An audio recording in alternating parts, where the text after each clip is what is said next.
ہے، لہٰذا افضل مفضول کو سجدہ کیسے کرے؟ میں سجدہ نہیں کروں گا۔ باقاعدہ اس کے نفس نے ایک دلیل تراشی۔ اللہ اگر چاہتا اس کی دلیل کے بخی و دھیڑ کے رکھ دیتا، لیکن اللہ تعالیٰ نے اس کی دلیل کا جواب دینے کی بجائے کہا جا میرے دربار سے نکل جا۔ اس نے کہا مالک مجھے مہلت دے دے، کہا جا قیامت تک تجھے مہلت۔ اللہ اکبر۔ تو اب شیطان کو شیطان بنانے والا نفس ہے جس نے اندر سے کھڑے ہو کے کہا انا خیر منہ، میں بہتر ہوں۔ اس میں نے شیطان کا بیڑا غرق کر، انانیت اسے کہتے ہیں، انا خیر منہ، اس سے انانیت ہے، میں بہتر ہوں۔ ایک بزرگ تھے، انہوں نے ساری زندگی اپنی زبان پہ لفظ میں نہیں آنے دیا۔ وہ فرماتے تھے یہ وہ لفظ ہے جس نے شیطان کا بیڑا غرق۔ تو وہ اس مفہوم کو ادا بھی کرنا چاہتے تو بالفاظ دیگر کر۔ کسی نے سنا کہ فلاں شخص ہے، اس کی زبان پہ کبھی میں کا لفظ نہیں آیا، تو اس نے کہا لو اس کی زبان پہ یہ لفظ کیوں نہیں آیا؟ میں جاتا ہوں اور ان کی زبان پہ یہ لفظ آئے ہی آئے۔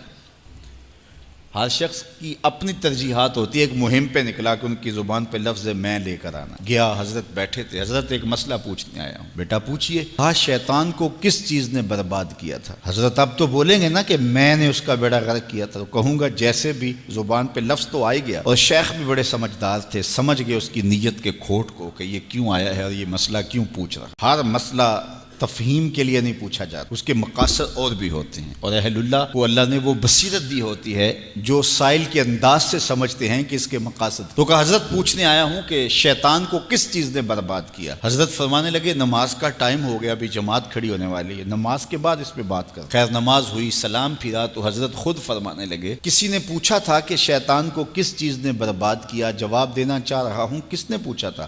جھٹ کھڑا ہو گیا میں نے۔ کہا بس اسی نے اس کا بیڑا غرق کر دیا۔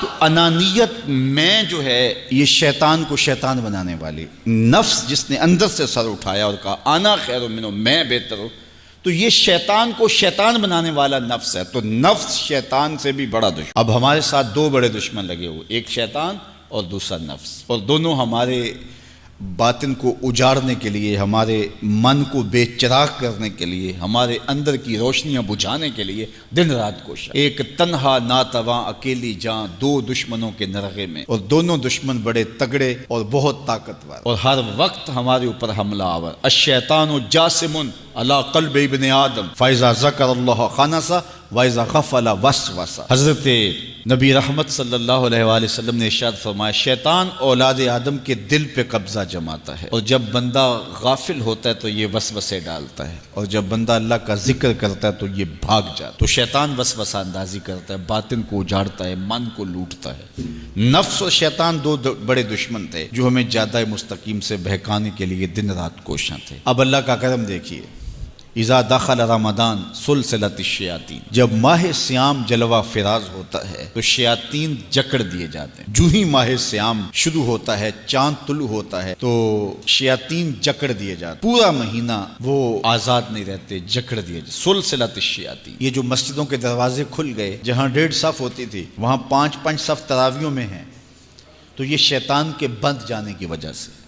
لیکن مہنگائی کا طوفان ہے، بد نگاہی ہے، بد تہذیبی ہے، جھوٹ ہے، دیگر امور بد بھی جاری ہیں، یہ نفس کے موجود ہونے کی۔ نیکی کا ماحول پیدا ہوا یہ شیطان کے بند جانے کی وجہ، لیکن ہماری برائیاں بدستور موجود ہیں یہ نفس کے موجود ہونے کی وجہ سے۔ اب ہمارے لیے آسانی یہ ہو گئی کہ دو دشمن تھے جن کا ہمارے سے مقابلہ تھا، ایک نفس اور دوسرا شیطان۔ ہمارے لیے یہ سہولت ہو گئی کہ ہمارا ایک دشمن باندھ دیا گیا۔ اب دشمن ایک ہے جس سے ہم نے ماہ سیام میں، اور وہ دشمن کون سا ہے؟ نفس۔ اب نفس کا مقابلہ اتنا آسان بھی نہیں، یہ بہت ڈاڈا دشمن ہے، اندر کا دشمن ہے، گھر کا بھیدی ہے۔ باج فقیراں کسے نہیں ماریا، باہو ظالم چور اندر داہو۔ یہ بڑا سخت اور بڑا شدید قسم کا دشمن ہے، یہ اس کی چالیں بہت باریک، شیطان کی چالیں بھی بڑی باریک ہیں اور نفس کی چالیں اس سے بھی زیادہ باریک۔ اب کیسے مقابلہ کریں گے؟ شیطان بھی ہماری متاع عمل کو لوٹنا چاہتا ہے، حتیٰ کہ ہمارے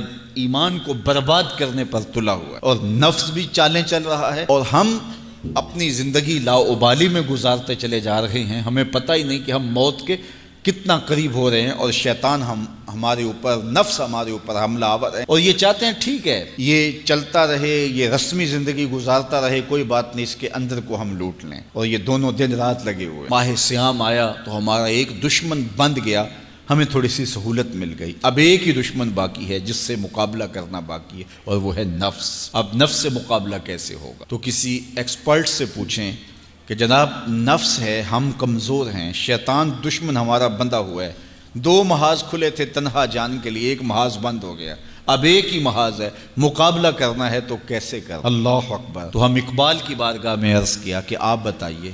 وہ کہنے لگے میں آپ کو اپنے مرشد مولانا رومی کے پاس لے جاتا ہوں۔ رومی کے پاس اقبال لے کر کے گئے تو رومی نے کہا کہ میں آپ کو ایک اور شخص کا پتہ بتاتا ہوں، اور وہ اتنا کامل ہے اور اس شعبے میں اس قدر ایکسپرٹ ہے۔ اس نے کہا ہفت شہر عشق را اتار گشت ما ہنوز اندر خم یک کوچام۔ عشق کے 7 شہر حضرت شیخ فرید الدین اتار گھوم چکے ہیں، اور ہم پہلے شہر کی پہلی گلی کے کونے میں کھڑے ہیں۔ یعنی اتنا بڑا شخص شیخ فرید الدین علیہ رحمہ، تو کہا وہ بتائیں گے تمہیں کہ نفس کا مقابلہ کیسے کرنا ہے۔ رومی کہتے ہیں کہ وہ میرے بھی استاد ہیں، رومی کہتے ہیں کہ وہ میرے بھی ہادی و مرشد ہیں۔ جس عشق کے شہر میں میں داخل ہوا ہوں اور ابھی کونے پہ کھڑا ہوں، اس طرح کے 7 شہر وہ گھوم کے بھی آئے ہیں۔ آؤ ان سے پوچھتے ہیں کہ جناب نفس قابو کیسے کریں؟ تو شیخ فرید الدین اتار نے کہا نفس نتواں کشت الا باسے چیز بات گوئم یاد گیرش اے عزیز۔ نفس نہیں مرتا، لیکن 3 اسلحے اگر آپ کے پاس ہوں تو یہ نفس ٹھہر بھی نہیں سکتا۔ غور سے سن لیجئے، روحوں میں اتار لیجئے، اور زندگی میں ہمارا مقصد ہے اس نفس کا مقابلہ کرنا۔ شیطان کا مقابلہ کرنا بھی ہمارا مقصد ہے، اور نفس کا مقابلہ کرنا بھی ہمارا مقصود زندگی ہے۔ ساری زندگی فریب میں ہم میں نہیں گزارنی، زندگی تیزی کے ساتھ گزر رہی ہے اور ہم آغوش موت میں اترنے والے ہیں۔ تو یہ ڈاڈے دشمن ہماری متاع عمل لوٹ رہے ہیں، ہمارے کیے ہوئے عمل کو عجب سے، تکبر سے، ریاکاری سے برباد کر دیتے ہیں۔ ہمیں پہلے عمل کی طرف جانے نہیں دیتے، پھر عمل کے اندر وسوسے ڈالتے ہیں، پھر عمل ہو جائے تو اس کو پھر برباد کرنے کی کوشش کرتے ہیں۔ کتنے ڈاڈے دشمن ہیں جن کے نرغے میں ہم پھنسے ہوئے ہیں۔ تو پھر ہمیں کوئی بندہ مل گیا ہے جو بتا رہا ہے کہ جناب اس کا مقابلہ ایسے کریں گے، تو پھر آج کی سن لیں ہم اور غور کر لیں اور اپنے اندر اتریں۔ تو شیخ فرید الدین اتار ہمیں بتا رہے ہیں، تو سنیے وہ کیا کہہ رہے ہیں۔ نفس نتواں کشت الا باسے چیز، نفس نہیں مرتا، یہ بڑا ڈاڈا ہے، لیکن 3 اسلحے اگر آپ کے پاس ہوں تو یہ ٹھہر بھی نہیں سکتا۔ وہ 3 اسلحے کون سے ہیں؟ خنجر خاموشی و شمشیر جو، نیزائے تنہائی و ترک ہجو۔ ایک خاموشی کا خنجر، دوسرا بھوک کی تلوار، اور تیسرا تنہائی کا نیزہ۔ یہ 3 اسلحے تمہارے پاس ہوں تو پھر نفس ٹھہر بھی نہیں سکتا۔ خاموشی کے خنجر سے نفس پہ وار کیا جا سکتا ہے۔ میرے اور آپ کے آقا و مولا نے فرمایا من سامتا نجا، جس نے خاموشی اختیار کی وہ نجات پا گیا۔ ہماری زندگی کے جتنے بھی برے اعمال ہیں ان میں سے سب سے زیادہ برے اعمال ہماری زبان کرتی ہے۔ ہمارے ہاتھ بھی گناہ کرتے ہیں، کسی پہ ظلم کریں تو گناہ کرتے ہیں، ہمارے پاؤں بھی گناہ کرتے ہیں، برائی کے اڈے پہ چل کے جاتے ہیں، ہماری آنکھیں بھی گناہ کرتی ہیں، ہماری سوچیں بھی گناہ کرتی ہیں، ہم حرام کمائیں کھائیں تو پیٹ بھی ہمارا گناہ کرتا ہے، لیکن سب سے زیادہ گناہ ہماری زبان کرتی ہے۔ جھوٹ یہ بولتی ہے، غیبت یہ کرتی ہے، بہتان یہ لگاتی ہے، گالی گلوچ سب و شتم یہ کرتی ہے، گلے شکوے کا انداز، ناشکری کا لہجہ یہ اختیار کرتی ہے۔ اسی لیے میرے اور آپ کے آقا و مولا نے فرمایا جو تمہارے 2 جبڑوں کے درمیان ہے، یعنی تمہاری زبان، اور جو 2 ٹانگوں کے درمیان ہے، تمہاری پارسائی کی جگہ، ان 2 چیزوں کی تم مجھے ضمانت دے دو، میں محمد تمہیں جنت کی ضمانت دے دیتا ہوں۔ تو اپنی زبان کی حفاظت کرنی ہے۔ دیکھیے یہ سننے کے لیے چیزیں نہیں ہیں محض، بلکہ ان پر ہم عمل کریں، اور آج سے ہی دیکھیے یہ موسم رحمت ہے، رحمت کی برکھا برس رہی ہے، اور یہ موسم نور ہمارے سیکھنے کے لیے ہے۔ تو ہم اپنے نفس کو کیسے قابو کریں گے؟ 2 دشمن تھے، ایک بندھا ہوا ہے، چھوٹ کے کچھ نہیں کر سکے گا اگر نفس کو قابو میں کر لیا، اور اگر ہم نفس کنٹرول نہ کر سکے وہ تو جہنم کی آگ میں اور زنجیروں میں جکڑا ہوا پیچ و تاب کھا رہا ہے کہ یہ جو ٹوپیاں پہنے ہوئے مسجدوں میں جاتے ہو نا، میں عید کے دن نپٹ لوں گا تم سے، وہ تو اور نفس کے ساتھ مل کے ہمارا بیڑا غرق کرے گا، اور ہمیں اور دور کر دے گا اور ہماری باطنی اساس اور بنیاد اور کمزور کر دے گا۔ اس لیے ضرورت ہے کہ ہم اپنے نفس کو ان دنوں کے اندر کمزور کریں۔ اس کا پہلا نسخہ کیا ہے؟ خاموشی کا خنجر۔ آپ جب خاموشی اختیار کریں گے، زبان کو صرف ضرورت کے لیے استعمال کریں گے، تو پھر نتیجہ کیا ہوگا کہ آپ کے گناہ بہت کم ہوں گے، جھوٹ کم ہوگا، غیبت نہیں ہوگی، بہتان تراشی نہیں ہوگی، دیگر اعمال جو زبان کے ذریعے سے صادر ہوتے ہیں اور ہم گناہوں میں اضافہ کرتے چلے جاتے ہیں، تو زبان کو اگر کنٹرول میں کر لیں گے، اللہ اکبر، حضور علیہ الصلوۃ والسلام نے زبان کے کنٹرول کرنے کی تلقین کی، اور یہ بغیر ہڈی کے گوشت ہے، اس کو سنبھال لیا جائے، 32 دانتوں میں جکڑ کے رکھی گئی زبان ہے، لیکن یہ پھر بھی قابو میں نہیں رہتی۔ اس کو کنٹرول میں کر لو، اس کو قابو میں کر لو۔ ایک روایت میں آتا ہے جب صبح ہوتی ہے تو سارے اعضائے بدنیاں زبان کے آگے ہاتھ جوڑتے ہیں کہ بی بی تو نہ کچھ کرنا، تیری وجہ سے ہم سزائیں کاٹیں گے اور اذیتیں پائیں گے۔ تو زبان کو قابو میں کرنا، اور اس کا علاج کیا ہے؟ خاموشی۔ من صمت نجا، جو خاموش ہوا وہ نجات پا گیا۔ خنجر خاموشی، خاموشی کا خنجر ہو تو نفس کے لیے بہت بڑا وار ہے۔ دوسری بات، شمشیر جو، بھوک کی تلوار۔ بھوک کے ذریعے نفس کشی ہوتی ہے۔ نفس کا مقابلہ بھوک سے ہم کر سکتے ہیں، چونکہ جب بھوک ہوگی تو اس وقت بہت ساری خواہشات جو ہیں وہ دم توڑ جائیں گے۔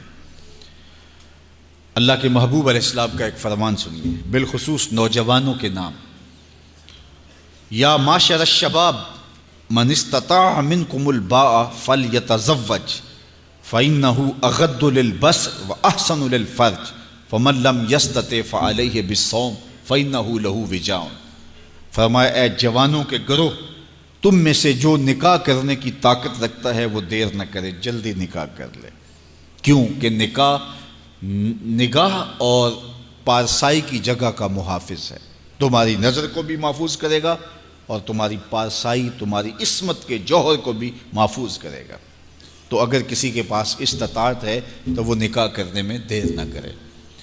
فَإِن لَمْ يَسْتَطِعْ، اور اگر کوئی طاقت نہیں رکھتا، اس کے حالات ایسے نہیں ہیں کہ وہ نکاح کر پائے، فَعَلَيْهِ بِالصَّوْمِ، تو فرمایا وہ کثرت کے ساتھ روزے رکھے۔ فَإِنَّهُ لَهُ وِجَاءٌ، روزے اس کے لیے قاطع شہوات ہیں اور اس کی مشکلیں آسان کرنے والے ہیں۔ تو نوجوانوں کو اگر استطاعت نصیب ہو جائے تو وہ شرم نہ کریں، وہ نکاح کی طرف بڑھیں تاکہ ان کی عصمت کے جوہر کی حفاظت ہو سکے۔ لیکن کسی وجہ سے نکاح میں تاخیر ہے تو پھر وہ کثرت کے ساتھ روزے رکھیں۔ روزوں کی کثرت گناہ سے، شہوات سے، برائی سے، گناہوں سے انسان کو بچاتی ہے۔ تو کثرت کے ساتھ روزے رکھے جائیں تو روزہ بھوک جو ہے وہ نفس کشی کا ایک مؤثر ترین علاج ہے، اور یہ میرے اور آپ کے آقا و مولا نے بیان فرمایا۔ تو بھوک کی تلوار جو ہے یہ نفس کشی کا ایک مؤثر ذریعہ ہے، اور نفس کا سر کاٹنے کے لیے بھوک کی تلوار ہمیں ہر وقت حمائل کیے رکھنی چاہیے اور ہر وقت اپنے ساتھ لٹکا کے رکھنا چاہیے، کثرت کے ساتھ ہمیں روزے رکھنے چاہیے۔ تیسری بات فرمایا نیزہ تنہائی، تنہائی کا نیزہ۔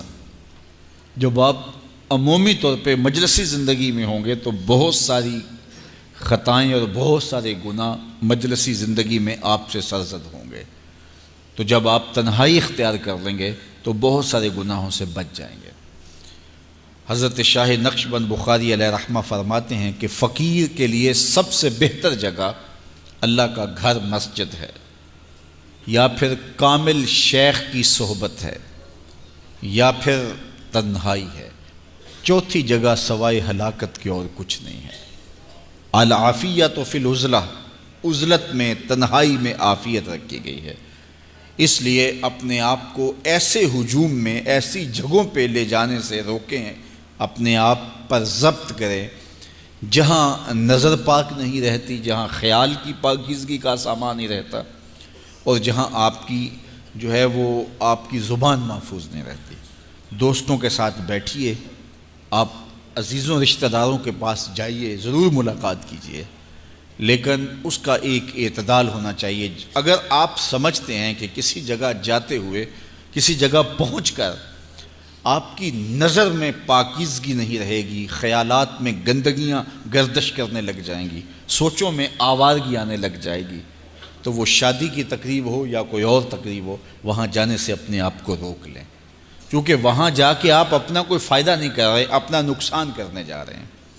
تو جہاں آپ کو یقین ہو کہ آپ وہاں اپنے آپ کو بچا نہیں پائیں گے، اپنی حفاظت نہیں کر پائیں گے، تو وہاں سے تنہائی بہتر ہے، وہاں سے عزلت بہتر ہے۔ تو یہ تین چیزیں ہم اگر کر لیں تو یہ نفس کشی کا ایک مؤثر ذریعہ ہے۔ اب ماہ صیام کے اندر اللہ تعالیٰ یہ تینوں چیزیں ہمیں نصیب کرتا ہے۔ ہم زیادہ بولتے نہیں ہیں، روزے سے ہوتے ہیں، بلکہ فرمایا اگر تم سے کوئی شخص بحثے، کوئی الجھے، کوئی لڑائی کرنا چاہے، بدتمیزی کرے، تو اس سے کہو انی صائم، میں روزہ رکھا ہوا ہے۔ اور اسی طرح بھوک تو میسر ہوتی ہی ہوتی ہے، اور تیسری بات کہ عزلت بھی میسر ہو جاتی ہے، اس میں آپ ذکر کے لیے، فکر کے لیے، روزے میں آپ تلاوت کلام مجید کے لیے تنہائی اختیار کرتے ہیں۔ تو گویا روزہ ایک ایسی تربیتی ورکشاپ ہے کہ جس کے ذریعے سے آپ کے نفس کی تہذیب ہو جاتی ہے۔ جب نفس قابو میں آ گیا، نفس کنٹرول میں آ گیا، نفس کو آپ نے کمزور کر لیا، تو شیطان چھٹ کے بھی کچھ نہیں کر سکے گا، کیونکہ شیطان ہمارے اوپر حملہ کرتا ہے نفس کے ذریعے سے۔ باہر کا دشمن ہے اور نفس اندر کا دشمن ہے۔ ہمارے دیہاتوں میں چوری ہو جائے نا تو بوڑھے بزرگ مل کے بیٹھ جاتے ہیں کہ بتاؤ چوری کیسے ہوئی، تو ایک نقطے پہ سارے متفق ہوتے ہیں، اور وہ نقطہ یہ ہوتا ہے کہ کوئی اندر کا بھیدی ضرور ہے۔ جب تک کوئی اندر کا بندہ نہیں تو باہر سے کوئی آ کے از خود چوری نہیں کر سکتا، تو کوئی اندر کا بندہ ضرور موجود ہے۔ نفس اندر کا بھیدی ہے اور شیطان باہر سے آ کر حملہ آور ہونے والا ہے۔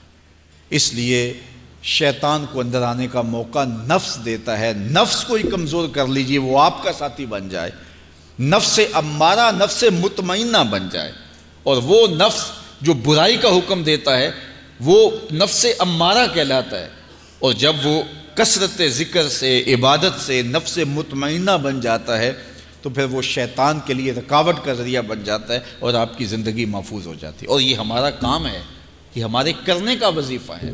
دیکھیے حضرت انسان کو اللہ نے اختیار دیا، زندگی دی، فہم دیا، ادراک دیا، گناہ کی قوتیں اور نیکی قوتیں ساری اس کے ساتھ لگی ہوئی ہیں۔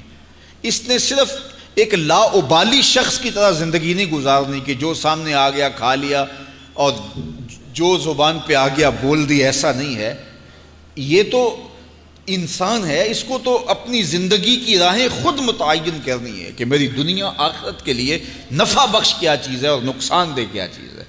انا ہدیناہ السبیل اما شاکرا و اما کفورا، کہ ہم نے اس کو دونوں راہیں دکھا دی، وہدیناہ النجدین، اس کو پتہ ہے یہ اچھائی ہے، یہ برائی ہے، اس نے اس سے اجالنا ہے اپنے اندر کو اور اپنے باطن کو سنوارنا ہے۔ تو ماہ صیام ہمارے لیے موسم رحمت اور موسم نور ہے، جو ہمارے اندر کی روشنی کا سبب اور ذریعہ ہے۔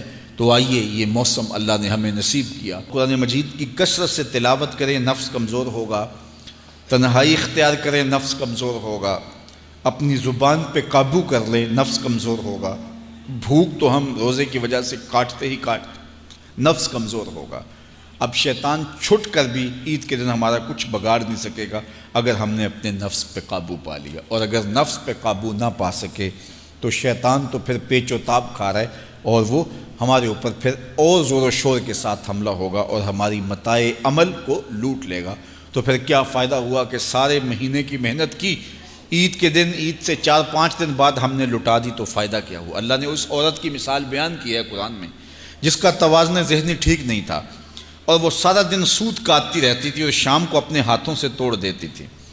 تو کہا کہیں ایسا نہ کرنا کہ تم بھی اس عورت کی طرح ہو جاؤ کہ اپنے ہاتھ سے کاتا ہوا سوت اپنے ہاتھوں سے ہی توڑ دو۔ پورا مہینہ بھوک کاٹی، پیاس کاٹی، تکلیفیں گوارا کیں، اور شام کو جو ہے وہ اپنے ہاتھ سے ہی وہ سوت کاٹنے والی خاتون سوت توڑ دیتی ہے۔ تو کہیں ہم بھی ایسے نہ ہو جائیں کہ مہینے کی محنت ہر سال عید یا عید کے چند دن بعد برباد کر لیں، پھر اگلے سال مہینے کی محنت کریں، پھر عید کو برباد کر دیں، تو کیا فائدہ ہوا؟ تو ہم نے جو نعمت سمیٹی ہے، جو چیز دی ہے، جو چیز حاصل کیا، اس کو جذب کر لیں روح کے اندر، اس کو اپنے من کے اندر اتار لیں۔ اہل ایمان کو ایک دعا تلقین کی گئی ہے، وہ کیا دعا کرتے ہیں؟ ربنا لا تزغ قلوبنا بعد اذ ہدیتنا، اے اللہ ہدایت کے بعد ہمارے دل کو پھر دوبارہ ٹیڑھا نہ کر دینا۔ اگر ہدایت دی ہے تو وہ نصیب ہی رہے، وہ من میں جذب ہو جائے، وہ روح میں اتر جائے۔ تو میں اور آپ اپنی زندگی کو اللہ اور اس کے رسول کے نام پہ لگایا ہے، تو پھر اپنی ساری زندگی کو اللہ اور اس کے رسول کے نام پہ لگا دیں۔